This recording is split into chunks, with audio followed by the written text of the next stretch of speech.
Assalamualaikum warahmatullahi wabarakatuh. Bertemu lagi dengan saya di serial Kuliah Informatika, di mana pada kali ini kita akan membahas tentang jaringan komputer, ya.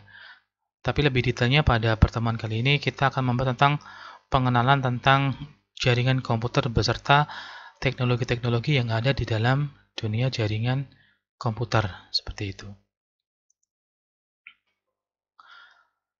Seperti mana yang telah kita ketahui bahwasanya selama masa pandemi ini, perusahaan ataupun kampus ataupun instansi-instansi yang ada di seluruh dunia itu rata-rata pada menerapkan sistem WFH atau work from home. Artinya apa? Artinya untuk memutus mata rantai COVID-19 ini, ya semua orang, mahasiswa ataupun beberapa pejabat itu ya bekerja di rumah, ya. Mereka memanfaatkan berbagai macam teknologi untuk apa? Untuk agar tetap masih bisa bekerja. Di sini salah satunya adalah ya mungkin beberapa dari kalian sudah mengenal yang namanya aplikasi Zoom, ya. Aplikasi yang digunakan ataupun banyak digunakan untuk kegiatan teleconference, ya, entah itu untuk belajar mengajar di sekolah ataupun di kampus ataupun untuk apa? Untuk menjembatani misalkan ketika ingin ada rapat di sebuah instansi atau apapun seperti itu. Meskipun mereka ataupun orang-orang yang menggunakan itu terpisah jarak, ya, karena harus bekerja di rumah, tapi mereka tetap saling bisa bekerja sama, ya, tetap masih bisa berkomunikasi melalui aplikasi-aplikasi yang ada, terutama di aplikasi Zoom ini, ya. Dan aplikasi Zoom ini ya orang-orang tetap masih bisa apa? Bisa berbagi data juga. Mereka bisa memperlihatkan hasil kerjanya dan lain sebagainya. Nah, selain itu kita pun juga masih bisa menggunakan aplikasi-aplikasi seperti WhatsApp dan lain sebagainya dan semacamnya untuk apa? Untuk berkomunikasi juga selama di masa pandemi ini. Nah, satu hal yang mendasari atau hal yang penting adalah peran dari jaringan, ya, jaringan komputer ataupun internet pada khususnya. Artinya apa? Artinya dengan adanya internet, orang-orang semua itu bisa menggunakan aplikasi-aplikasi ini dan mereka tetap masih bisa berkomunikasi, berbagi data, berbagi informasi meskipun mereka tidak dalam satu tempat. Nah, itulah salah satu pentingnya atau adanya jaringan komputer atau internet seperti itu. Berarti apa itu yang disebut dengan jaringan komputer? Oke, berikut ini akan kita bahas secara singkat definisi umum dari jaringan komputer, ya.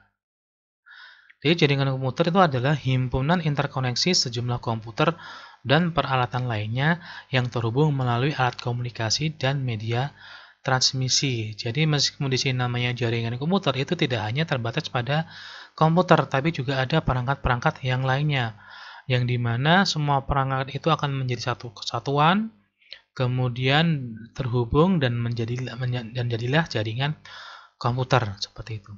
Di sini ada tiga hal yang dapat dikatakan menjadi kunci dari jaringan komputer. Yang pertama adalah interkoneksi, yang kedua adalah komunikasi, dan yang ketiga adalah media transmisi. Apa itu interkoneksi? Interkoneksi dua buah komputer atau peralatan lainnya itu terjadi jika kedua komputer atau peralatan tersebut itu dapat saling berkomunikasi. Artinya apa? Artinya ketika ada himpunan perangkat, kemudian mereka saling bisa berkomunikasi, ya, maka itulah tujuan dari adanya jaringan komputer, ya. Jadi ketika terhubung itu mereka antar perangkat, antar komputer itu bisa saling berkomunikasi. Nah, tujuannya apa? Ya, tujuannya adalah agar dapat berbagi resource, ya, baik itu berupa hardware atau perangkat keras, data maupun software atau perangkat lunak, ya. Seperti tadi yang ilustrasi yang saya bilang bahwasanya dengan adanya jaringan komputer, ya, setiap orang atau setiap perangkat, terutama orang yang menggunakan perangkat tersebut, itu dapat saling berbagi sumber, ya, sumber data, entah itu berupa file, data, perangkat ataupun aplikasi-aplikasi yang ada, ya. tanpa apa? Tanpa dipengaruhi oleh lokasi, ya. Ya, berarti ya ketika masa WFH ini ya sangat penting sekali ya dengan adanya jaringan komputer terutama internet. Agar apa? Agar mendukung proses bisnis atau pekerjaan yang dilakukan di rumah seperti itu.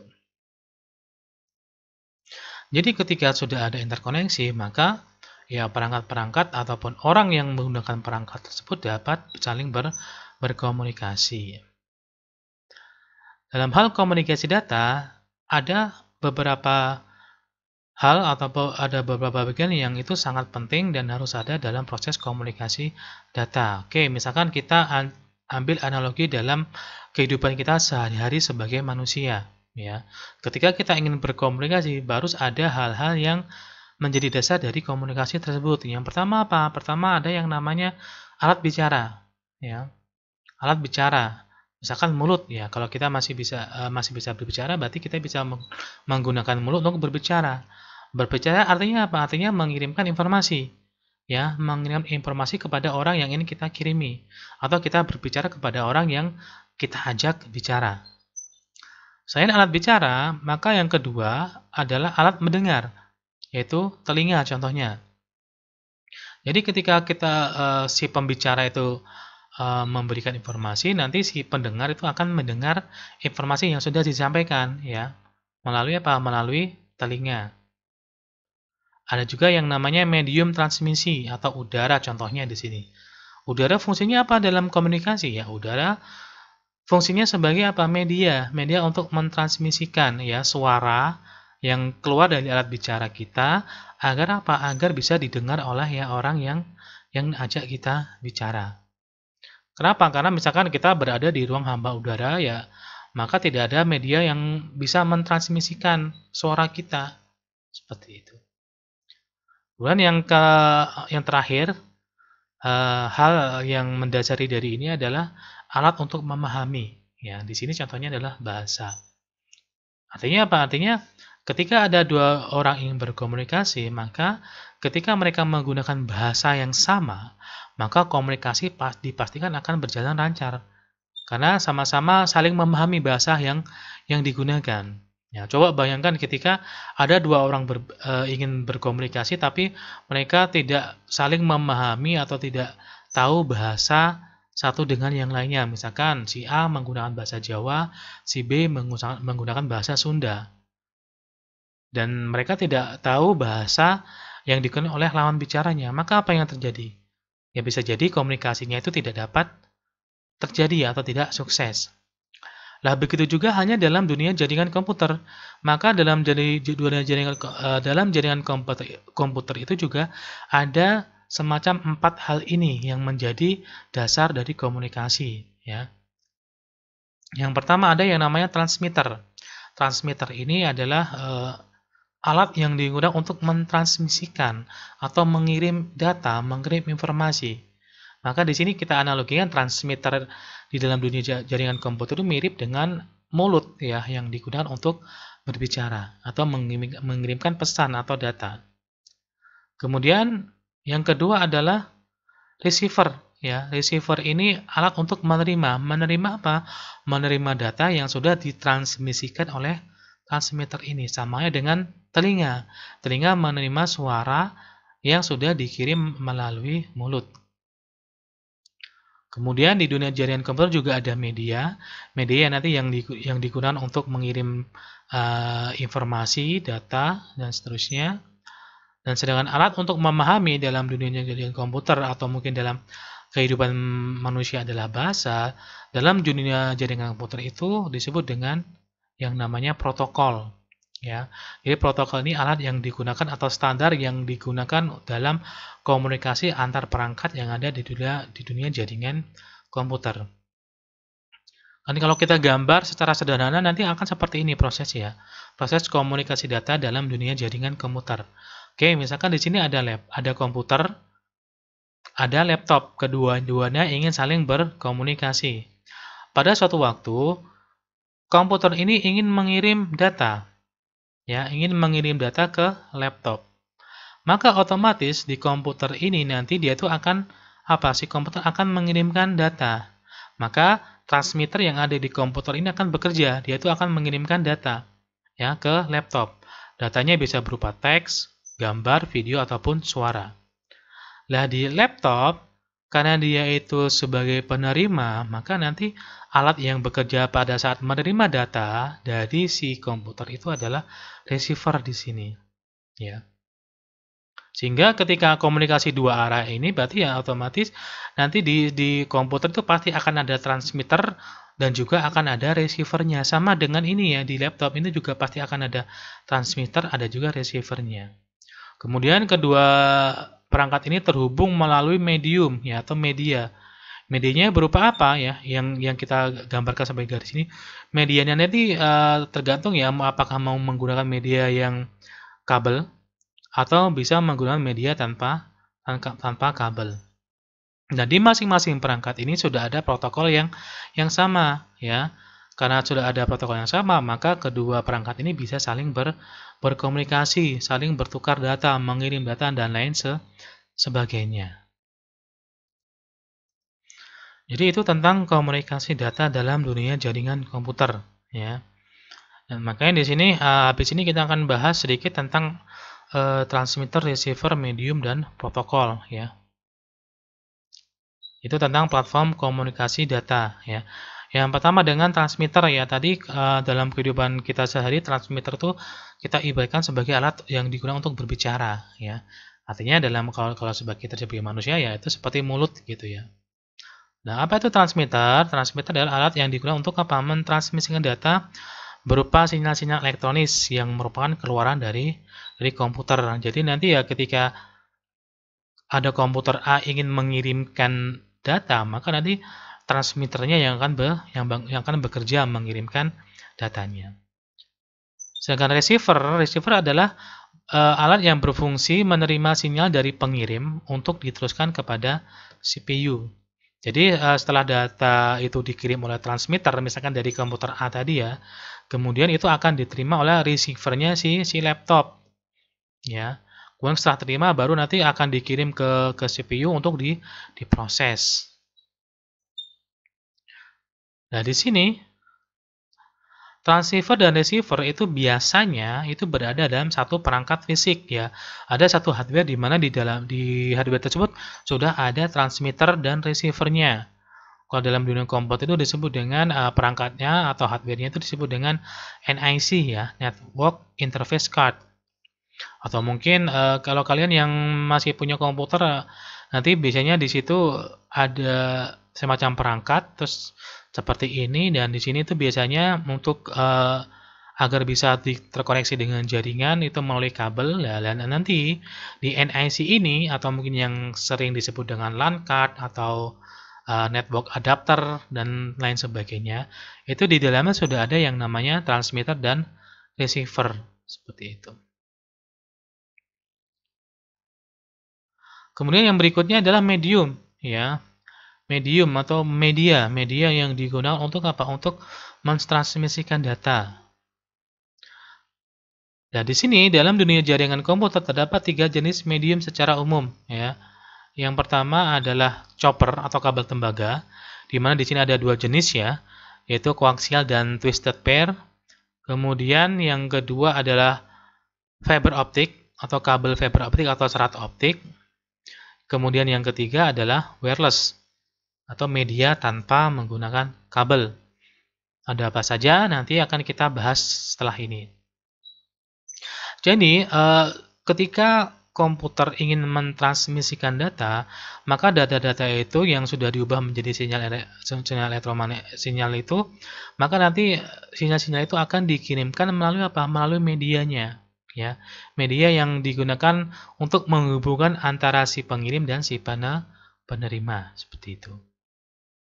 Kemudian selain media, yang keempat adalah protokol ya. Kalau tadi ya analoginya protokol adalah alat untuk apa? Untuk memahami atau misalkan seperti bahasa ya. Ya, protokol itu apa? Protokol merupakan suatu standarisasi komunikasi dalam jaringan komputer. Jadi, protokol itu adalah standar-standar yang dapat digunakan untuk apa? Untuk komunikasi. Sehingga ketika protokol ini ada di dua perangkat, maka nanti dua perangkat itu bisa saling berkomunikasi dengan dengan baik dan benar seperti itu. Nah, di sini protokol ini dapat berada dalam beberapa level komunikasi ya. Ada di level fisik, mungkin disebut dengan Ethernet frame. Nanti akan kita pelajari lebih lanjut. Ada juga di level logik, ada yang namanya TCP/IP. Kemudian contoh-contoh protokol yang ada di dalam dunia jaringan komputer itu ada seperti HTTP, FTP, SMTP, DHCP, dan lain sebagainya. Ya, nanti akan ada pembahasan sendiri terkait dengan protokol-protokol tersebut. Artinya apa ya? Artinya bahwasanya dalam komunikasi data pada dunia jaringan komputer itu minimal ada 4 hal yang harus ada. Yang pertama adalah transmitter untuk mentransmisikan data, kemudian receiver untuk menerima data, media itu adalah media digunakan untuk mentransmisikan data, dan protokol adalah bahasa atau standar yang digunakan untuk berkomunikasi dalam jaringan komputer.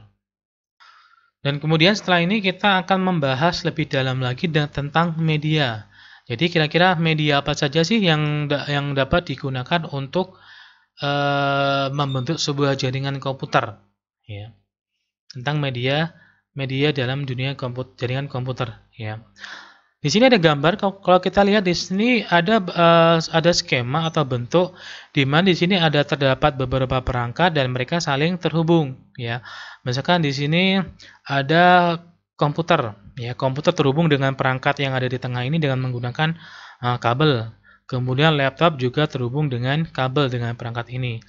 Di sini juga ada tablet, ada smartphone, ada smart di mana mereka terhubung dengan menggunakan tanpa kabel, ya. Ini tanda ini artinya mereka terhubung tanpa kabel. Ada juga yang terhubung dengan kabel.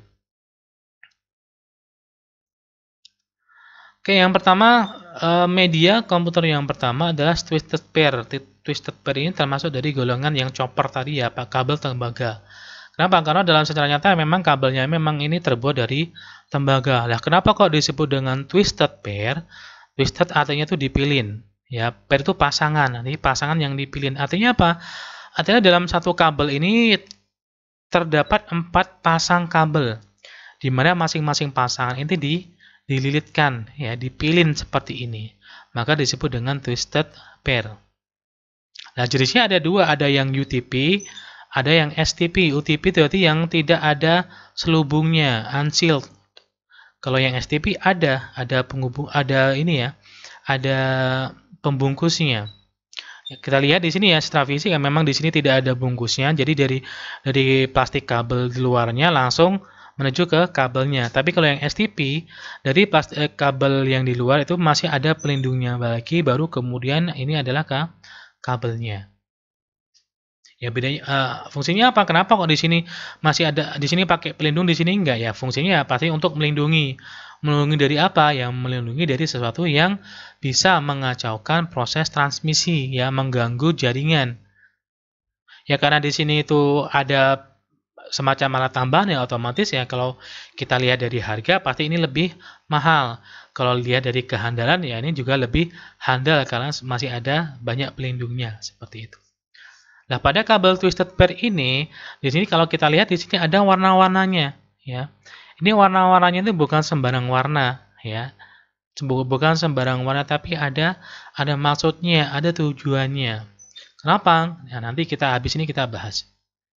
Jadi ya, untuk chopper, untuk kabel tembaga, media jaringan yang sering digunakan itu yang pertama adalah twisted pair, ya.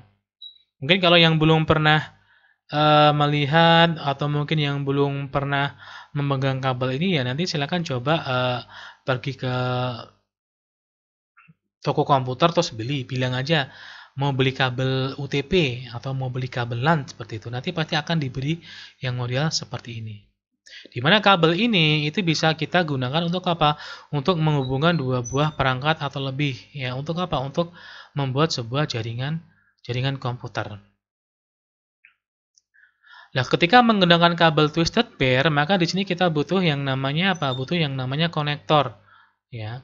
Di sini konektor yang kita gunakan untuk membentuk sebuah jaringan komputer itu kita bisa menggunakan konektor namanya RJ45, ya. Jadi RJ45 ada 2 macam, ada yang female, ada yang male.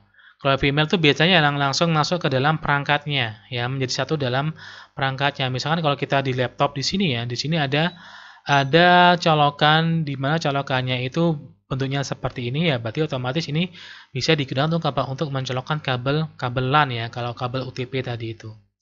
Sedangkan yang RJ45 yang male ini biasanya akan dihubungkan dengan kabelnya ya. Nanti kabelnya tuh akan diurutkan pemasangannya, terus nanti digabung dengan RJ45 male, baru akan dicolokkan ke perangkat yang ada RJ45 female-nya. Kalau di laptop sudah ada, kalau di komputer ini biasanya ada beberapa yang sudah tergabung ke dalam motherboard-nya, atau juga ada yang berupa tambahan ya. Ini tadi bentuk dari contoh dari NIC ya, Network Interface Card, atau yang bisa disebut dengan network adapter, atau bisa juga disebut dengan LAN card. Itu tergantung pengucapannya saja. Jadi kabel twisted pair itu dapat kita gunakan untuk membuat sebuah jaringan komputer, atau untuk ingin menghubungkan antar perangkat, maka kita menggunakan konektornya seperti ini. Selain untuk keperluan jaringan komputer, ternyata twisted pair ini, kabel ini juga bisa digunakan untuk apa? Bisa atau juga digunakan dalam ini ya, penggunaan telepon ya. Telepon zaman dahulu seperti ini ya. Jadi kalau di rumah kalian masih ada telepon-telepon model ini, kalau dicek ya nanti pasti dia akan menggunakan kabel twisted pair, di mana konektor yang digunakan adalah yang konektor RJ11. Ya, bukan lagi RJ45 tapi RJ11 ini pinnya lebih sedikit ya. Kalau tadi RJ45 itu ada 8, di sini ada yang 4, ada yang 6 juga. Seperti itu.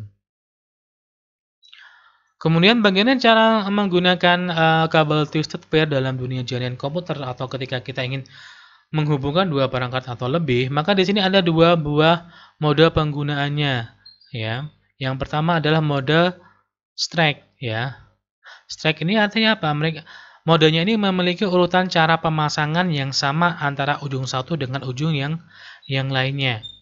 Jadi kabel itu ada dua ujung. Ujung pertama, ujung yang satu dengan ujung yang lainnya itu urutannya itu sama. Nah, urutan apa? Ini tapi seperti yang saya bilang, bahwasanya penggunaan warna dalam kabel UTP atau kabel twisted pair itu ada fungsinya. Nah, fungsinya di sini ya, untuk pengurutan ini. Ya. Jadi mode strike ini memiliki urutan pemasangan yang sama antara ujung satu dengan ujung yang lainnya. Terus digunakan untuk apa? Digunakan untuk menghubungkan dua perangkat yang berbeda. Misalkan contohnya di sini adalah untuk menghubungkan komputer dengan switch. Maka di sini bisa menggunakan kabel yang digunakan kabel yang mode strike di sini. Nah, urutannya seperti ini ya. Jadi tadi penggunaan warna itu sangat penting ya. Jadi nggak sembarangan diwarnai seperti itu. Karena itu akan digunakan untuk pengurutan pemasangan seperti ini. Dan ini sudah ada standarnya ya, harus seperti ini. Jadi kalau kita lihat ujung kabel 1 dan ujung kabel 2 itu urutannya sama. Yang pertama adalah putih orange, yang kedua orange, dan seterusnya seperti itu. Itu yang mode straight ya. Kemudian mode yang kedua adalah crossover. Kalau tadi yang straight itu ujung satu dengan ujung yang lainnya itu sama. Kalau crossover itu ujung satu dan ujung lainnya itu berbeda urutannya. Nah, digunakan untuk apa? Digunakan untuk menghubungkan dua perangkat yang sama. Misalkan kita ingin menghubungkan laptop dengan laptop menggunakan kabel. Maka mode penggunaan kabelnya harus menggunakan mode yang crossover.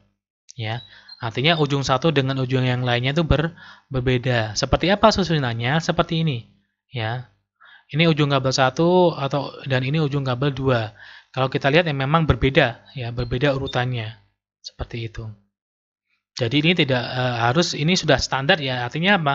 Ya harus menggunakan standar seperti ini. Jadi ini tentang penggunaan mode penggunaan kabel twisted pair. Kalau untuk kategori ataupun tipe atau jenis yang ada di pasaran, ini seperti ini kategorinya ya. Mulai dari kategori 1, 2 sampai kategori 7. Tapi kalau yang rata-rata yang digunakan atau yang ada di pasaran yang umum ya, artinya umum itu digunakan berarti ya harganya yang terjangkau itu rata-rata sudah menggunakan yang kategori 5E, di mana kecepatan transmisi data yang dapat dilalui kabel tersebut itu sampai dengan 1 GB per second ya. Meskipun yang kategori 6 itu sudah ada, tapi ya karena di sini kalau kita lihat yang kategori 6 itu sudah bisa mendukung transmisi data hingga 10 GB per second, artinya apa? Artinya ya pasti akan lebih mahal kayak gitu ya.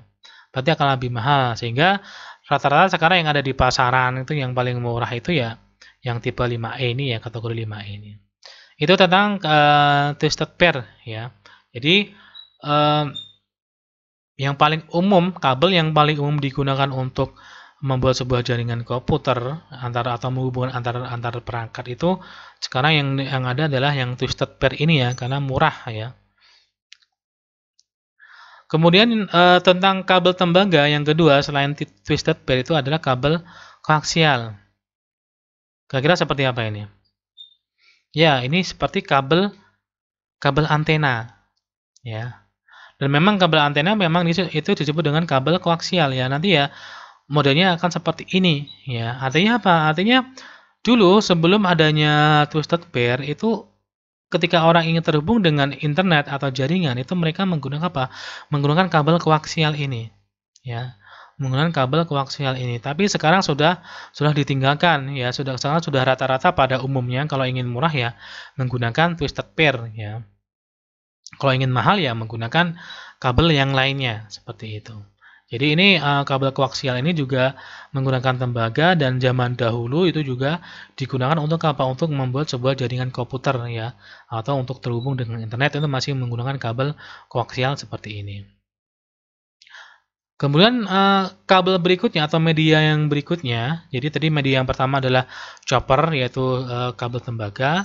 Sekarang yang media yang kedua adalah fiber optik ya, atau serat optik, atau dia juga nanti juga berupa kabel ya. Tapi bedanya kalau ini terbuat dari serat kaca yang panjang dan tipis serta berdiameter kecil yang dapat digunakan untuk mentransmisikan sinyal cahaya dari satu tempat ke tempat yang lainnya, di mana jaraknya hingga mencapai 50 sampai 100 km ya. Kalau tadi untuk yang twisted pair itu ya paling amannya itu adalah 100 meter. Setelah itu maka harus ada penguat lagi biar jaringan ataupun data yang dikirim itu tidak hilang di tengah jalan. Itu kalau yang twisted pair. Kalau sekarang yang lebih populer itu yang lebih bagus itu adalah yang fiber optik ya. Mungkin kalau kalian sudah mungkin yang berlangganan IndiHome misalnya, sekarang ya sudah rata-rata sudah menggunakan fiber optik ya untuk apa? Untuk mentransmisikan jaringan internetnya. Ya nggak hanya IndiHome saja ya, kayak Bisnet dan lain sebagainya. XL Home pun juga sekarang juga sudah menggunakan apa? Menggunakan fiber optik ya. Karena kenapa? Karena memang lebih handal atau lebih cepat dibandingkan dengan twisted pair tadi itu. Nah, di sini fiber optik ini karena murni terbuat dari serat kaca, maka sinyal cahaya yang dikirim itu tidak akan terpengaruh pada gelombang elektromagnetik dan tidak terpengaruh dengan adanya frekuensi radio. Kenapa? Karena kalau kita mengirimkan ataupun membuat jaringan komputer menggunakan kabel tembaga, misalkan tadi menggunakan ini ya, menggunakan twisted pair, maka kabel itu akan dapat dipengaruhi oleh interferensi atau gangguan dari gelombang elektromagnetik, sehingga bisa jadi ya jaringan yang melalui kabel tersebut bisa terganggu kalau memang di situ ada gelombang elektromagnetik yang sangat kuat. Atau kalau menggunakan wireless pun juga akan dipengaruhi atau ada gangguan dari frekuensi radio ya, yang wireless. Jadi kalau kita lihat dari sini ya, berarti otomatis fiber optik ini yang paling bagus di antara ketiga itu.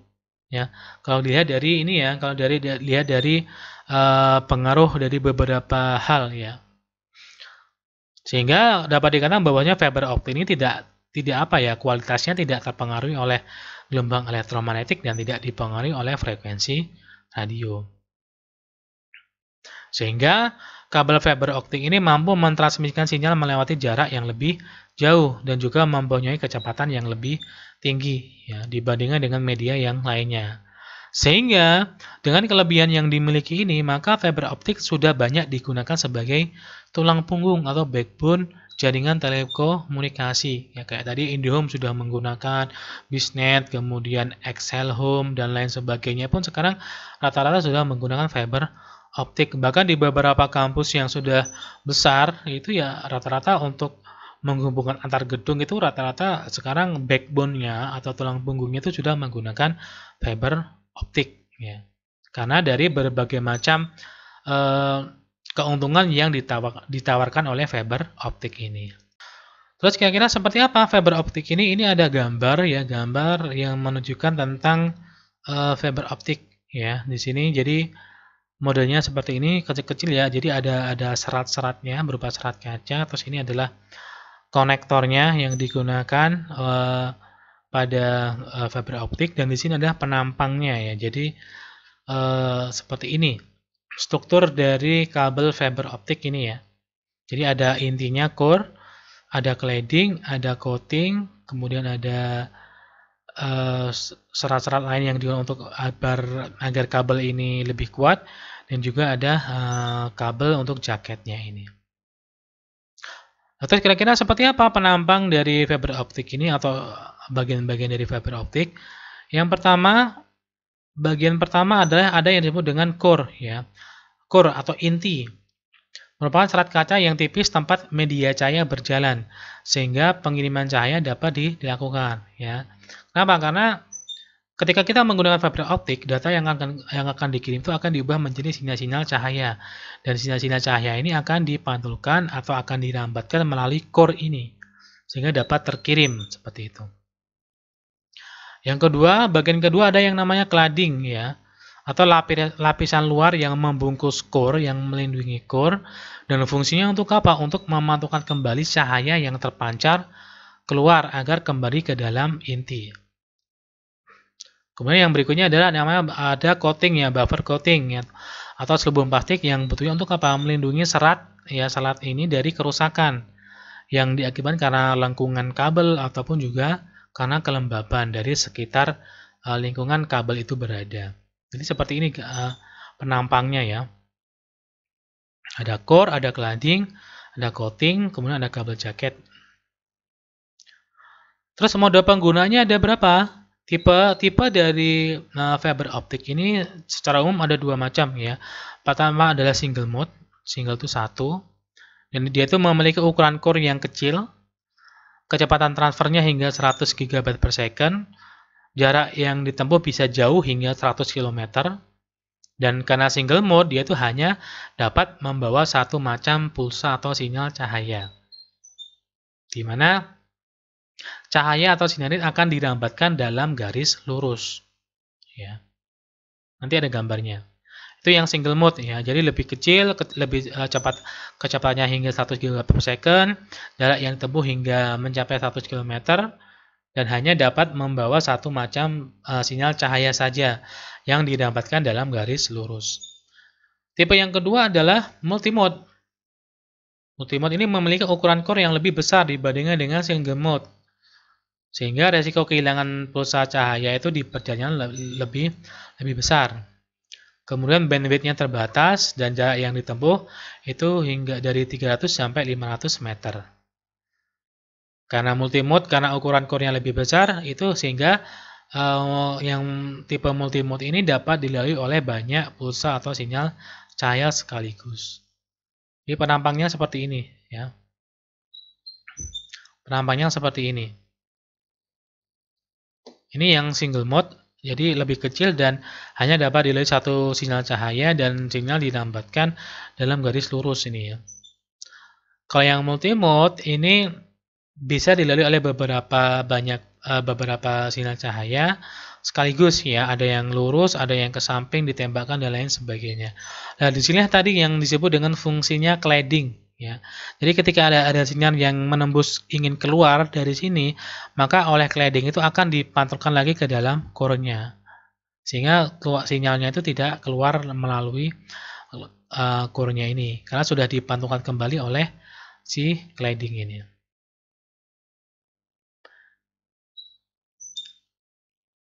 Nah, di sini kita lihat ya, di sini Jaringan yang sudah di apa ya, yang sudah di investasi jaringan yang sudah dikembangkan oleh si Google ya.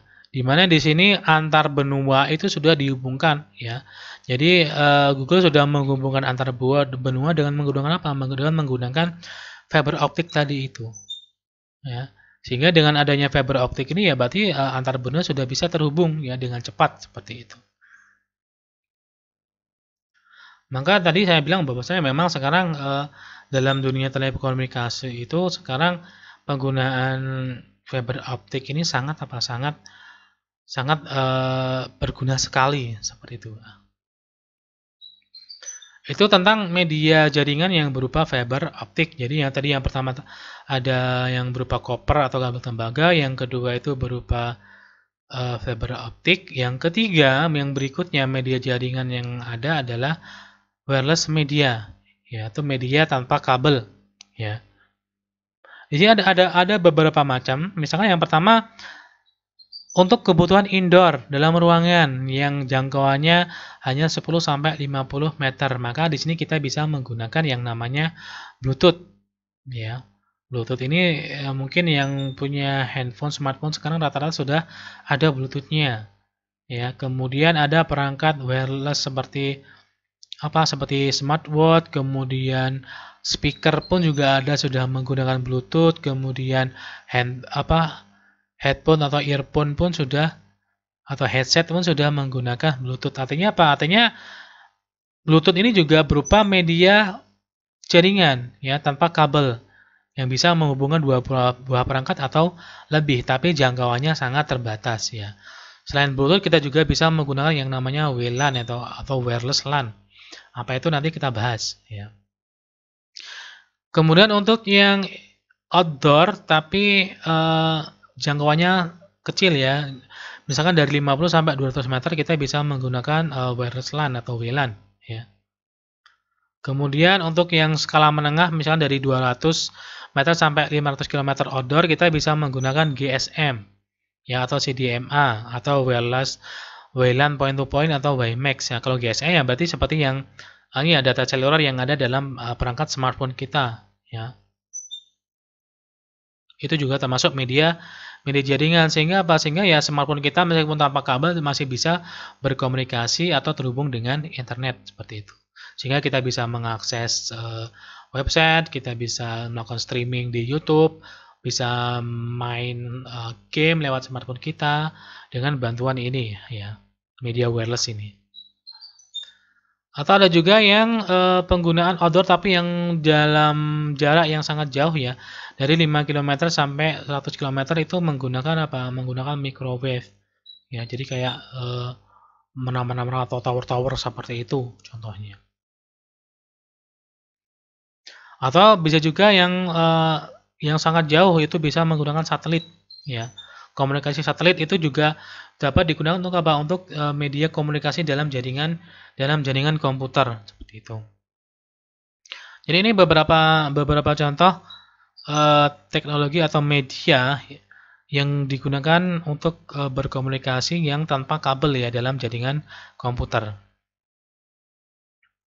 Oke, yang pertama adalah radio wave ya, atau sinyal radio. Nah, radio wave ini dapat ditransmisikan dengan jarak yang jauh dan dapat menembus tembok bangunan dengan mudah ya. Sehingga radio wave ini banyak digunakan untuk komunikasi indoor dan outdoor. Dan radio wave ini itu berjalan secara omnidireksional atau berjalan ke semua arah dari sumbernya. Contoh penggunanya apa? Penggunanya adalah untuk pada radio dan televisi ya. Pada radio dan televisi.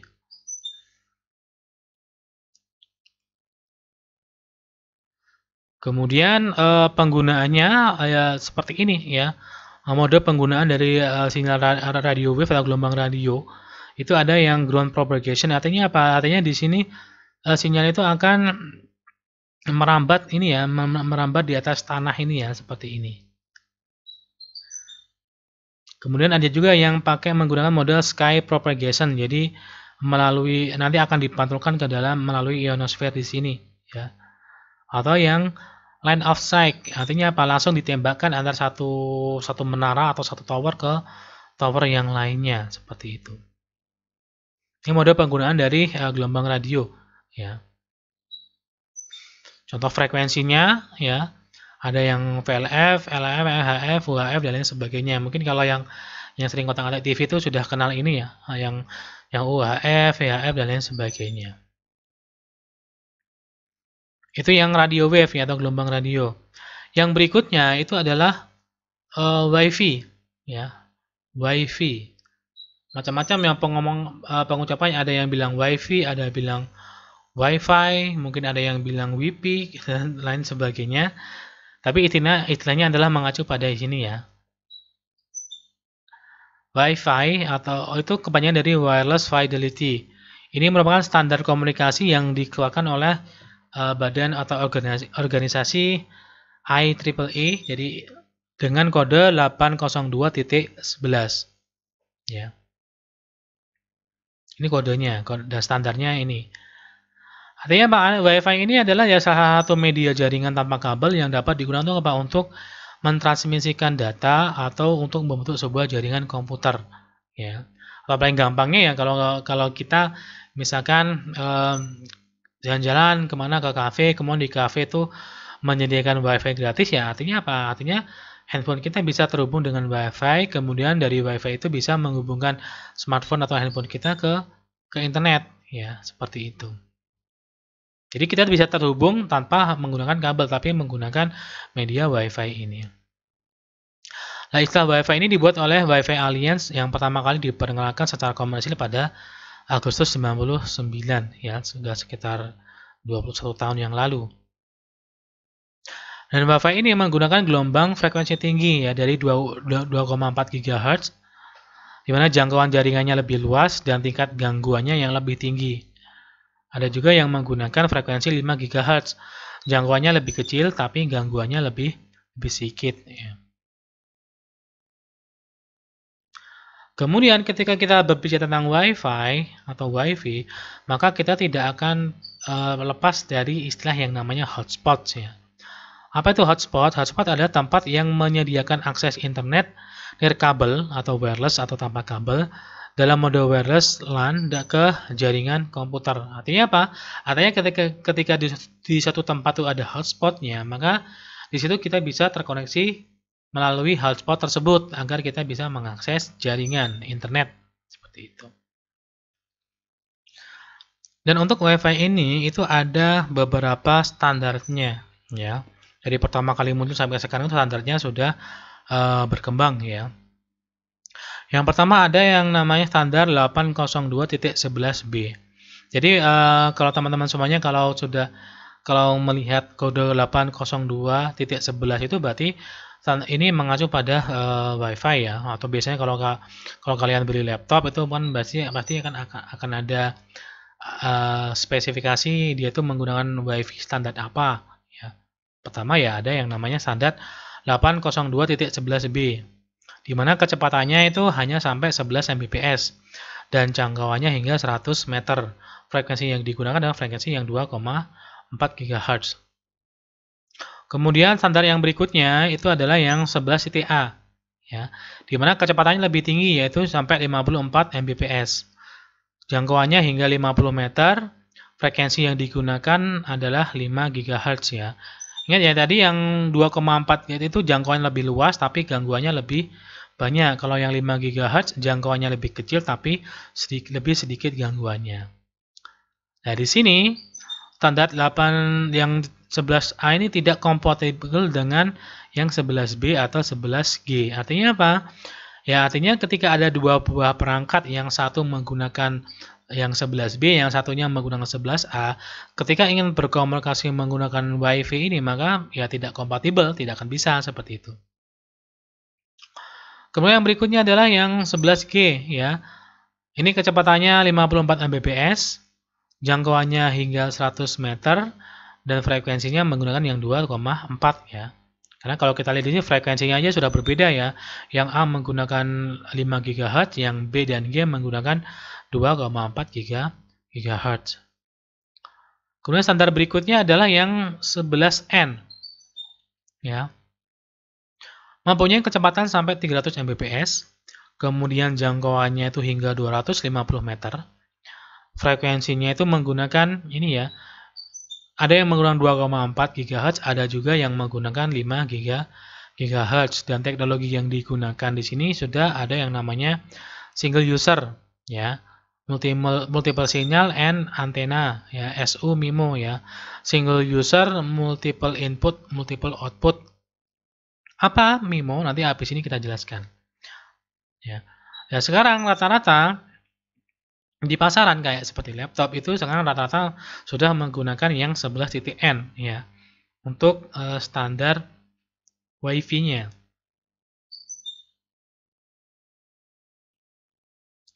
Kemudian yang terbaru dari N itu ada yang namanya yang standar yang 11 AC ya.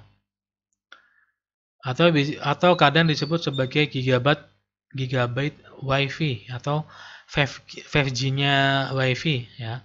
Kan kalau di smartphone kan yang sudah berjalan sudah baru sampai 4G ya, tapi kalau di dunia Wi-Fi ini yang 11.11 AC ini 5G-nya ini ya Wi-Fi ya.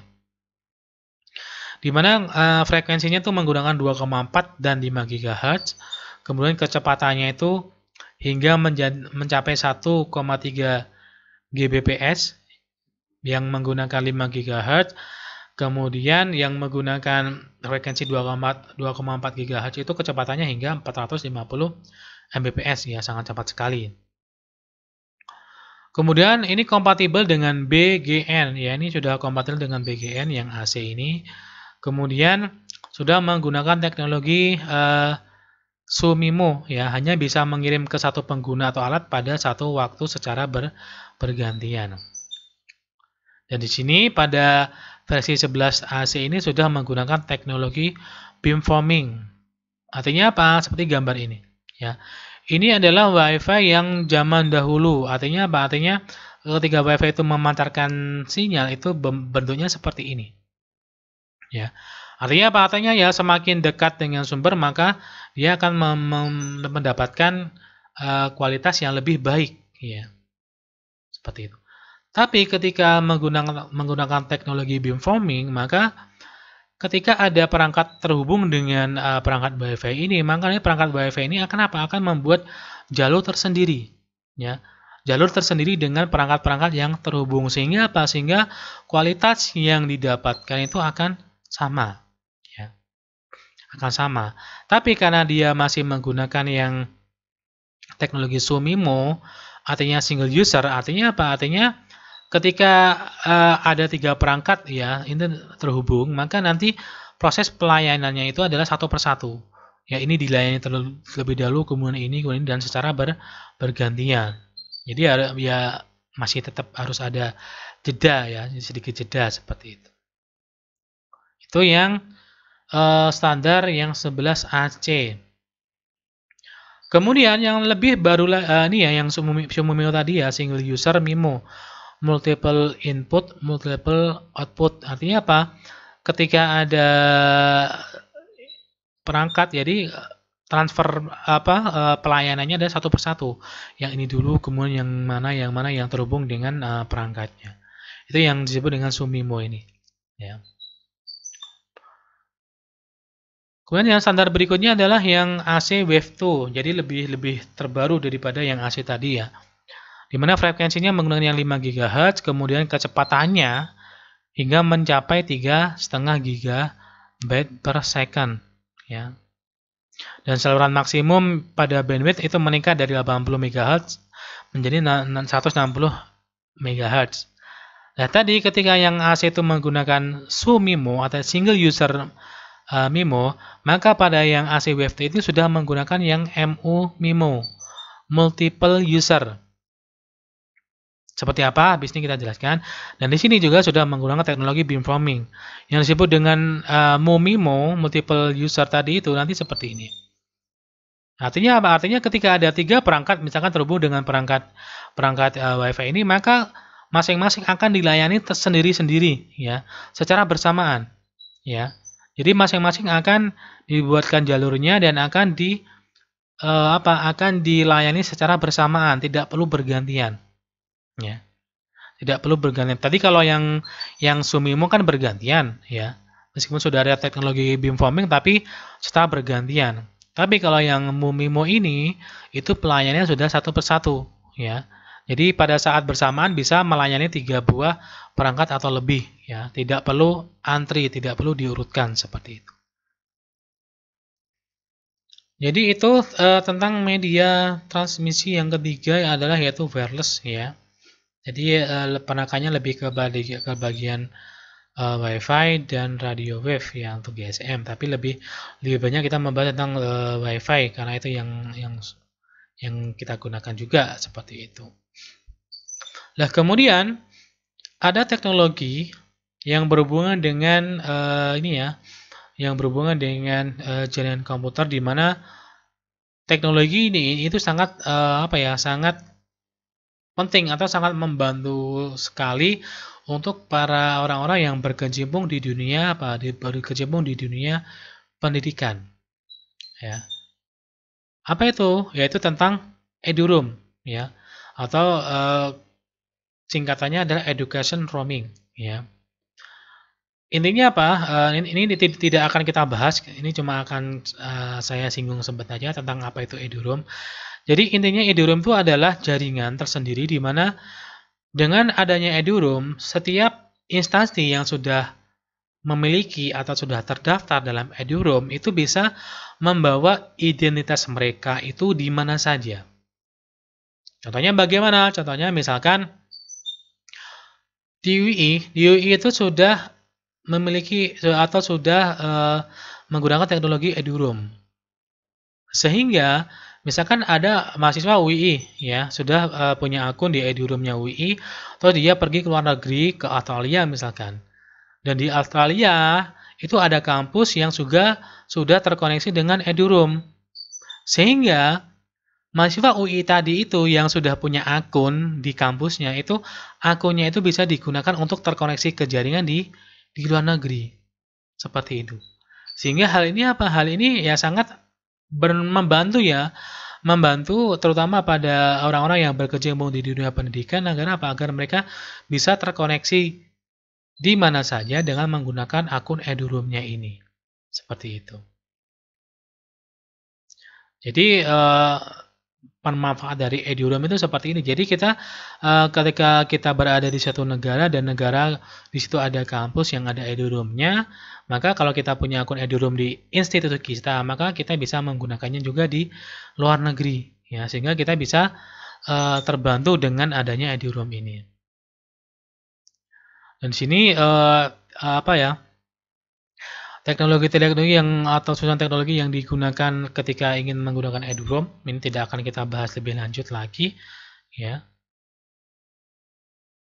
Mulai dari user, kemudian dari pengaturan institusinya, kemudian secara nasionalnya, dan ini yang secara internasionalnya seperti itu.